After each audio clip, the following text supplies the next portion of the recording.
Hello everyone, स्वागत है आपका वाइटल्स एकेडमी के नर्सिंग यूट्यूब चैनल के ऊपर, जिसके ऊपर हम आज आपके लिए लेकर आए हैं एम्स एमएससी नर्सिंग की काउंसलिंग अपडेट। जो काउंसलिंग है वो कब होगी, कैसे होगी, ठीक है, उसके बारे में हम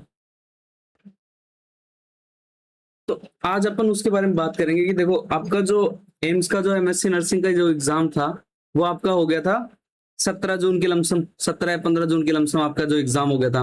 उसके बाद में आपका जो रिजल्ट है वो कब आ गया था? आपका रिजल्ट आ गया था 27 जून को। तो 27 जून को आपका रिजल्ट आ गया था। अब 27 जून के बाद में अब आपका मेथड ऑफ सीट सिलेक्शन, कि कैसे आपको सीट वगैरह मिलेगी। तो इसमें जो लाइन लिखी गई है कि जो स्टूडेंट्स हैं जो काउंसलिंग में पार्टिसिपेट करेंगे उनको मेरिट लिस्ट के हिसाब से उनको सीट अलोकेट होगी। फिर उसके बाद में सारा लिखा हुआ है कि अगर किसी के अंदर कोई कैंडिडेट नहीं मिल पाता है तो फिर अपन उसको कैसे पास ऑन कर देंगे, वो सब डिटेल्स इसके अंदर आपकी दी हुई है। ठीक है, अब अपन बात कर लेते हैं लास्ट ईयर की जो काउंसलिंग हुई थी उसके बारे में। कि लास्ट ईयर की जो काउंसलिंग थी उसका फर्स्ट राउंड ऑफ काउंसलिंग अगर आप देखोगे तो 14 जुलाई 2025 से लेके 19 जुलाई 2025 तक हुआ था। यानी कि 14/7 से लेके 19/7 तक हुआ था। 14 जुलाई से लेके 19 जुलाई तक हुआ था, शाम के 5 बजे तक। यानी कि इतने डेट के अंदर आपसे चॉइसेस फिल हुई थी, चॉइसेस मांगी थी आपसे। ठीक है, चॉइसेस फिल हुई थी। बट उसके बाद में आपका जो रिजल्ट, जो आपका काउंसलिंग फर्स्ट काउंसलिंग का जो रिजल्ट है, जो सीट अलोकेशन है, वो 25 जुलाई को आया था। तो यानी कि अभी भी अपन ऐसा मान सकते हैं कि इसी के ही अराउंड, इसी के ही आसपास आपकी फर्स्ट काउंसलिंग होती लगती है। ठीक है, तो आपकी 25 जुलाई के लमसम आपकी फर्स्ट काउंसलिंग की लिस्ट भी आ जाएगी। ये अपन 2025 की बात कर रहे हैं, 2025 का सिनेरियो देख के चल रहे हैं। ठीक है, क्योंकि लगभग सीट तो देखो सारी फिक्स रहती है। अभी इसमें आपको देखो, थोड़ा सा मैं आपको एक आइडिया देता हूँ कि जैसे ये एक सेकंड, जो फर्स्ट रैंक जिसकी आई थी एम्स एमएससी नर्सिंग के अंदर, जो एम्स के अंदर जो एमएससी नर्सिंग के अंदर, उसके अंदर जो फर्स्ट रैंक जिसकी आई थी वो प्रेजेंट ही नहीं हुआ था, वो एब्सेंट था काउंसलिंग के अंदर। ठीक है, सेकंड नंबर पे जो पर्सन है जिसकी सेकंड रैंक है, उसने एम्स भोपाल में ओबीजी सब्जेक्ट ली और जो अनरिजर्व कैटेगरी के ऊपर था। तो यानी कि अब देखो, अब इस बंदे की जो फर्स्ट चॉइस थी ना, एम्स भोपाल थी ओबीजी के अंदर, तो इसको एम्स भोपाल ओबीजी मिला। ठीक है, थर्ड रैंक वाला एब्सेंट है, नोट प्रेजेंट, एनपी का मतलब नोट प्रेजेंट। और फिर जो फोर्थ रैंक है उसने एम्स दिल्ली के अंदर न्यूरो साइंस नर्सिंग ली। तो ये तो आप देखोगे कैटेगरी वाइज, रैंक वाइज जो आपकी कॉलेज मिली। अब इसके बाद में अपन थोड़ा सा नीचे चलते हैं, जब देखते हैं कि कितने रैंक तक आपको कॉलेज मिली। अब जैसे अब आप देख पा रहे होगे, ठीक है, कि भाई इनमें से किसी को कॉलेज नहीं मिली। अब अपन देखते हैं लास्ट कॉलेज। देखो, लास्ट कॉलेज जो अपने को दिख रही है वो दिख रही है 871 के ऊपर, 871वीं रैंक के ऊपर, ओबीसी पर्सन विद डिसेबिलिटी। ठीक है, with disability, person with disability. ठीक है, और ओबीजी सब्जेक्ट में इसको मिला है। ठीक है, ये होता है एक लास्ट का। और ऊपर चलते हैं क्योंकि अभी तो अपने को एक ही मिला है। ठीक है, और ऊपर चलेंगे अपन। हाँ, अब ये देखो, एम्स बीबी नगर के अंदर ओबीसी के अंदर पीडिया। ठीक है, 825वीं रैंक। ओके, फिर ओबीसी के अंदर एम्स बीबी नगर के अंदर ही है ओबीसी 814 रैंक। जो एनएसए है ना, एनएसए का मतलब है नॉट सीट अलोकेटेड। यानी कि इन्होंने काउंसलिंग में पार्टिसिपेट किया था बट इनको कोई भी सीट अलोकेट नहीं हुई। ये जैसे जिनके आगे मैं लगा रहा हूँ, ये सब क्या है कि जिनको लास्ट आपकी कॉलेज मिली है। ठीक है,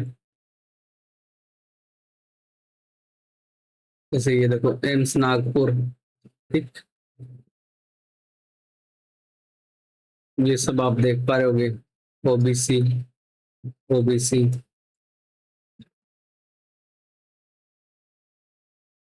ओबीसी। ठीक, ओबीसी, ओबीसी, ये सब आप देख रहे होगे, ओबीसी आ रहा है इसमें। ठीक है, अभी अपन थोड़ा सा और ऊपर चलते हैं, जैसे अदर कैटेगरी के, अभी अपने को एक आइडिया लगे। ओबीसी, ओबीसी का है एसटी। ये आ गई आपकी एसटी की last seat. ST last seat कितने नंबर पे मिली है? 608 के ऊपर, 608वीं रैंक के ऊपर मिली है। ये भी ओबीसी, ओबीसी, ओबीसी। ओके, ये आपको मिल गई एससी की लास्ट सीट। ठीक है, 540 रैंक के ऊपर। ठीक है, एससी। ठीक है, ये देखो एससी, एससी आ गया। ठीक है, ये आ गया आपका। अब एक बार अपन यूआर का और देख लेते हैं। ठीक है, यूआर का और देख लेते हैं। ईडब्ल्यूएस आ गया, जैसे ईडब्ल्यूएस है तो ये EWS.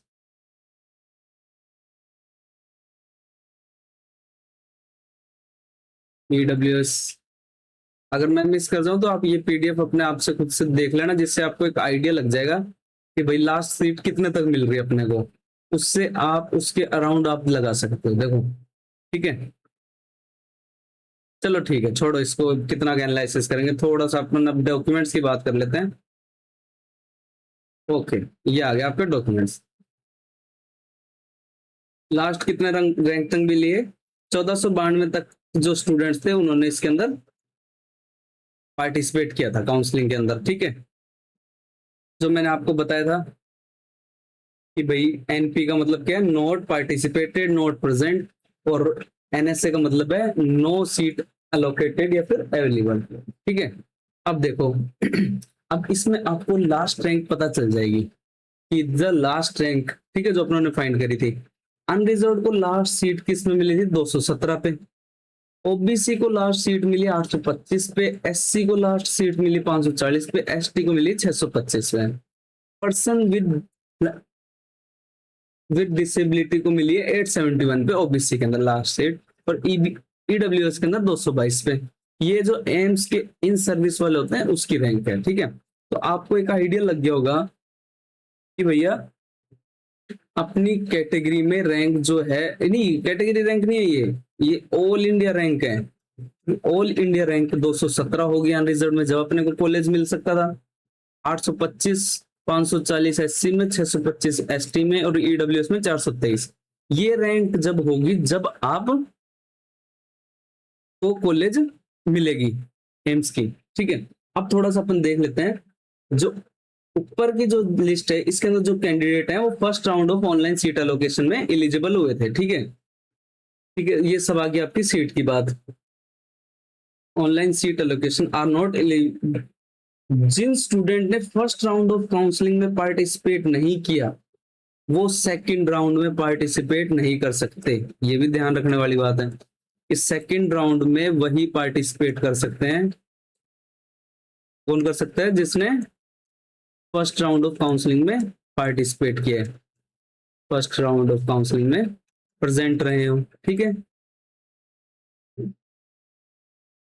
Online seat allocation but can participate. जो मैंने शुरुआत में एक बात बताई थी कि वो ओपन राउंड के अंदर कोई भी person, open round of counselling के अंदर कोई भी पर्सन हो जिसकी 50th परसेंटाइल से ऊपर है, परसेंटाइल है नॉट परसेंटेज, परसेंटाइल से ऊपर है जिसकी परसेंटाइल, वो ओपन राउंड काउंसलिंग में एलिजिबल है, चाहे वो फर्स्ट राउंड में बैठा हो चाहे ना बैठा हो।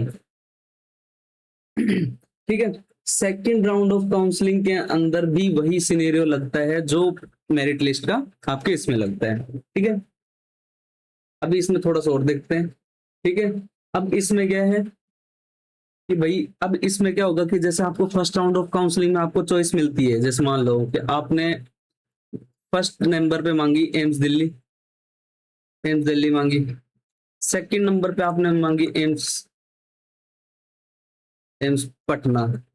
ठीक है, तो ऐसा है कि आपको फर्स्ट राउंड ऑफ काउंसलिंग के अंदर आपको आपकी सेकंड चॉइस मिल गई।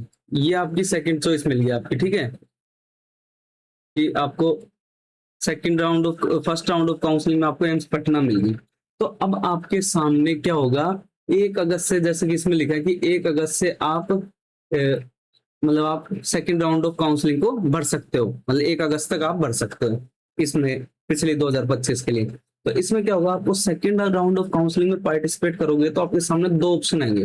फर्स्ट ऑप्शन आएगा कि एक्सेप्ट अलॉटेड सीट, कि आपको जो सीट मिली है आप उससे संतुष्ट हो। जैसे आप मान लिया कि आपकी फर्स्ट राउंड ऑफ काउंसलिंग में आपको एम्स दिल्ली मिल गई, तो अब इससे ऊपर आप क्या लोगे? तो आप क्या कह दोगे कि हाँ मेरे को एक्सेप्टेड सीट के लिए मैं एग्री हूं और मैं आगे पार्टिसिपेट नहीं करना चाहता। Do not wish to participate in further round of seat allocation. ठीक है।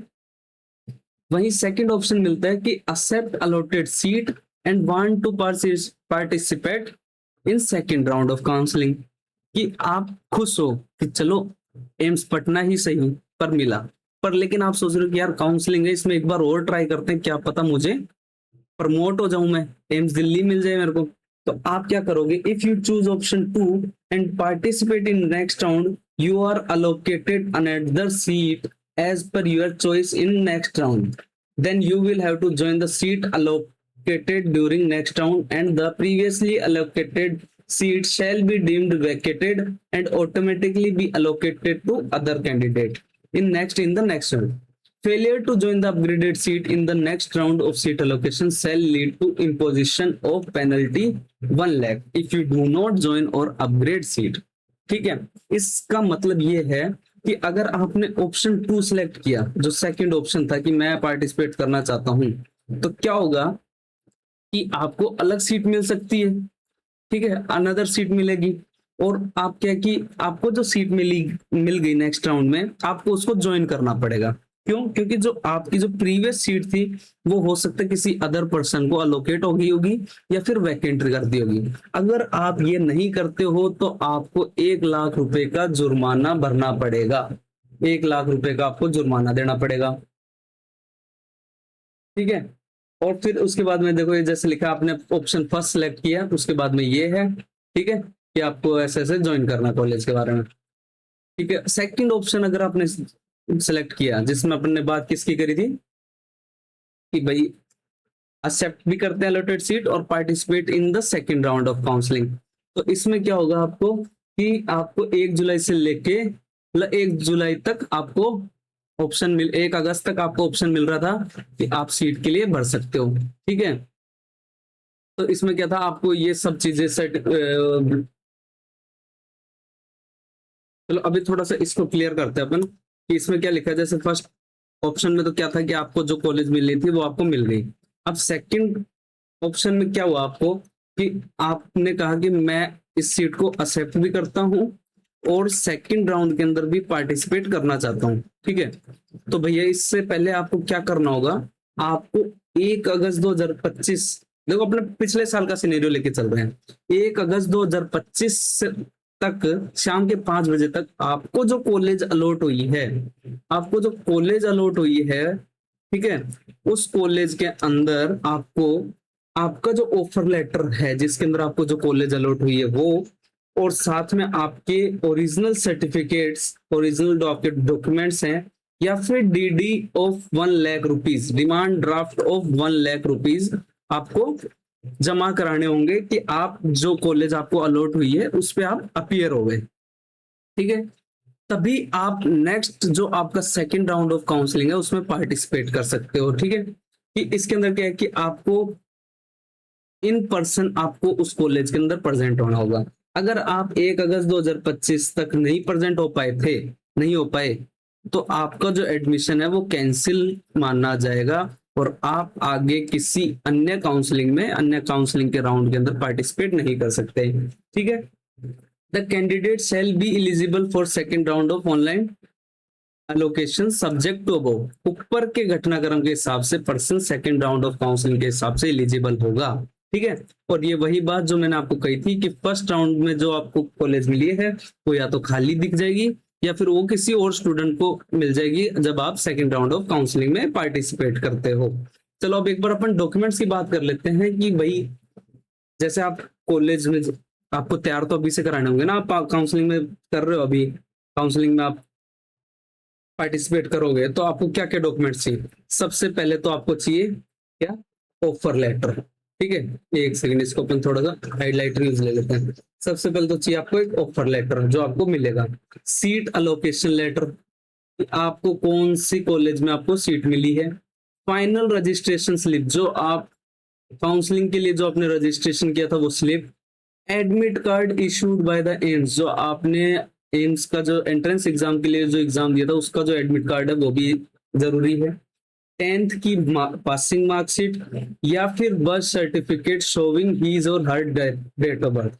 ठीक है, तो 10th की मार्कशीट भी चाहिए, डिग्री और provisional passing certificate of BSc honours nursing, BSc nursing. ठीक है, 4 साल की जो भी जितनी भी आपकी मार्कशीट है वो सब, जिसके अंदर 60% मार्क्स होने चाहिए जनरल ओबीसी ईडब्ल्यूएस के लिए and 55% marks for SC ST candidate. ठीक है, मार्कशीट ऑफ क्वालिफाइंग एग्जामिनेशन यानी कि जो आपका एंट्रेंस एग्जाम था इसके भी मार्कशीट भी चाहिए आपको, कि जो आपको मार्क्स मिले वो सब। ठीक है, certificate of registered nurse and midwife with SNC state nursing counselling के आपकी आरएन नंबर वाला जो सर्टिफिकेट है वो भी चाहिए, proof of recognition of college from where the candidate has completed nursing of post basic, यानी कि जिस कॉलेज से आपने आपने डिग्री करी है उसका रिकॉग्निशन, कि वो आईएनसी, आरएनसी, मतलब जिसको अपन एसएनसी बोलते हैं, एसएनसी से, और जो आपकी यूनिवर्सिटी है उससे मान्यता प्राप्त है, रिकॉग्नाइज्ड है, उसका प्रूफ भी होना चाहिए। जो कैंडिडेट एससी एसटी ओबीसी और ईडब्ल्यूएस से हैं वो अपना कैटेगरी सर्टिफिकेट एम्स दिल्ली के अंदर एक जो एक ड्यू डेट दी जाएगी उसके अंदर अंदर सबमिट करना होगा। ठीक है, OBC certificate should be issued by the central government job for admission in central government colleges and institute. ठीक है, ये सब लिखा हुआ, आपकी सारी डिटेल इसके अंदर है। ठीक है, तो ये सब आपकी डिटेल्स है, और ये आपके रिस्पेक्टिव पर्सन है जिनसे आप बात करोगे, ये तो चेंज हो गए होंगे 2026 में, और ये फिर से आपकी ओके। ये नीचे जो लिस्ट दी है कि ये उनका है जो पार्टिसिपेट कर सकते हैं। ओके चलो, ऐसी आपकी ये लिस्ट डलती है। ठीक है,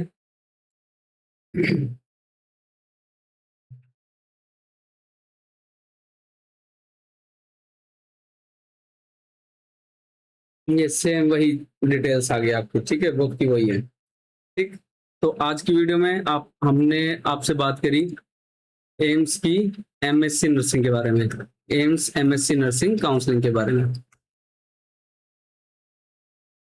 जिसमें अपन ने लास्ट ईयर 2025 को पैरेलल रख के अपने एक आइडिया लिया है 2026 की काउंसलिंग के रिगार्डिंग। कोई भी स्टूडेंट जिसको कंफ्यूजन है कि काउंसलिंग में पार्टिसिपेट करें नहीं करें, कौन सा कॉलेज लगाए, देखो अब मैं हाँ एक जो बोनस की जो आपकी नोट इंपॉर्टेंट बात जो कह रहा हूँ वो बता देता हूँ। जैसे मान लो आपकी रैंक है 300, ठीक है, तो अगर आप देखो, अगर आप भरते हो कि भाई मैं एम्स दिल्ली भरता हूँ, फिर उसके बाद में मैं ऐसे ऐसे चलता हूँ, तो मैं मानता हूँ कहीं ना कहीं ये थोड़ा सा मेरे को गलत लग रहा है। आप देखो, आप सबसे पहले तो अपनी वो चॉइस भरो जो आपको लेनी है भाई, चाहे वो हो सकता है आपके लिए एम्स दिल्ली हो, कोई पंजाब का अगर लड़का है, कोई स्टूडेंट है, तो वो ये कहेगा कि मुझे तो बठिंडा मिल जाए, राजस्थान का है वो ये कहेगा कि मुझे तो जोधपुर मिल जाए। तो मैं पहला ये कहूंगा कि फर्स्ट नंबर पे तो आप जो भरोगे कॉलेजेस वो भरोगे आपके नियर बाय जो नियरेस्ट है, फिर उसके बाद में आप जो कॉलेजेस भरोगे एज पर यूर रैंक भरो, कि आपको रैंक के हिसाब से कौन सी कॉलेज मिल सकती है। ठीक है, आपकी रैंक के हिसाब से आपको कौन सी कॉलेज मिल सकती है, और आपके सब्जेक्ट के हिसाब से आप जो सब्जेक्ट लेना चाहते हो वो कौन सी मिल सकती है। दूसरा कि अब इसमें आपको स्टूडेंट्स ये देखेंगे कि बहुत से कॉलेज में स्टाइपेंड मिलता है और कुछ में स्टाइपेंड नहीं भी मिलता है, कुछ में मिलता है और कुछ में नहीं मिलता है। कुछ ऐसे कॉलेज हैं जिसके अंदर हॉस्टल फैसिलिटी भी है और कुछ में नहीं भी है। तो इस तरीके से आप अपनी काउंसलिंग की लिस्ट को तैयार करोगे, काउंसलिंग का जो ऑप्शंस भरोगे वो इन आधार पे भरोगे, सबसे पहले अपने नियर बाय की, फिर उसके बाद में एज पर रैंक, फिर ये सब चीजें आप देख के भरोगे। ठीक है, आज की वीडियो में बस इतना ही। Thank you so much for connecting with us. और आपको कोई भी अगर और जानकारी अगर आपको चाहिए तो हमारे चैनल के कमेंट बॉक्स में जरूर से लिखें, या फिर हमारे टेलीग्राम के ऊपर भी आप बता सकते हैं हमें। Thank you so much for connecting vitals academy. Stay tuned.